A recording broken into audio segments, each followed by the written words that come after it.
पाक परवरदिगार का पैगाम सुना। अल्लाह का रसूल सवारी से नीचे उतरा। जब अल्लाह का रसूल सवारी से नीचे उतरा तो अल्लाह के रसूल का सवारी से नीचे उतरने का अंदाज ये था कि जब अल्लाह का रसूल सवारी से नीचे उतरा तो कोई दिल में उतर गया, कोई दिल से उतर गया।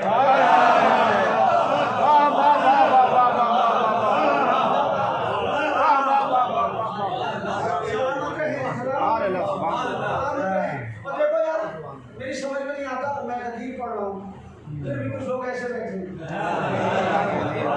हाथ उठा के दाग दिया करें जी, ये भी हमारी तहजीब है। हदीस ने सिखाया हाथ उठा के दाग देना।